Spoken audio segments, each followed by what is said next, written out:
কর্মসূচির মাধ্যমে বাংলাদেশ ইসলামী ছাত্র সমাজ কর্মীরা প্রমাণ করে দিয়েছে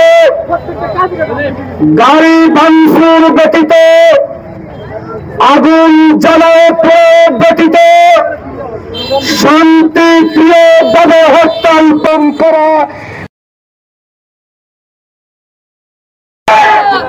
তথাপিও আমরা গত জুলাইয়ের বিপ্লবের পূর্বে পুলিশ বাহিনীর সাথে যে হেলমেট বাহিনী দেখেছি, আজকের সেই হেলমেট বাহিনী শুধু ব্যক্তি পরিবর্তন হয়েছে, সব পরিবর্তন হয়েছে, কিন্তু বৈষম্য বাংলার জমিন থেকে পরিবর্তন হয়। সম্মানিত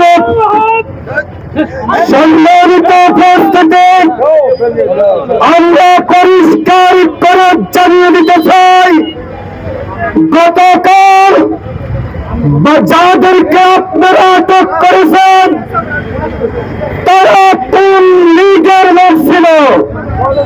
যাদেরকে আটক করেছেন সবগুলো ছাত্র, সবগুলো ওলামায়ে কেরাম ছাত্র সেনার কর্মী ছিল, ঠিক না?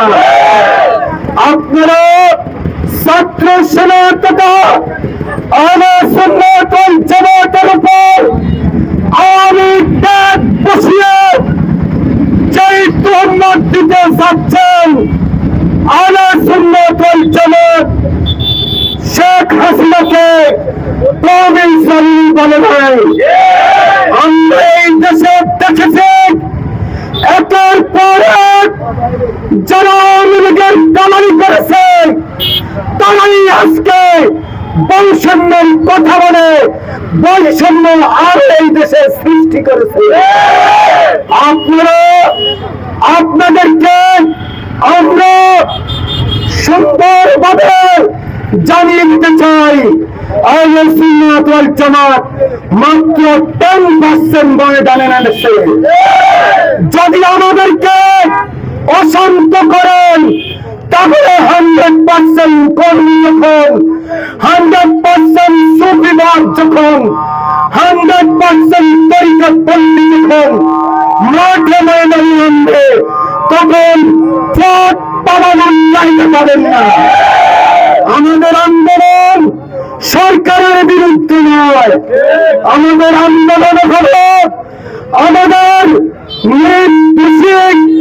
তথা আহলে সুন্নাত ওয়াল জামাতের ছাত্র সংগঠনের বাংলাদেশ ইসলামী ছাত্র সেনার কেন্দ্রীয় পরিষদের সাবেক সহসভাপতি রইসউদ্দিনের হত্যার বিচারের দাবি আদায়ের জন্য আমরা আন্দোলন করতেছি। আমাদেরকে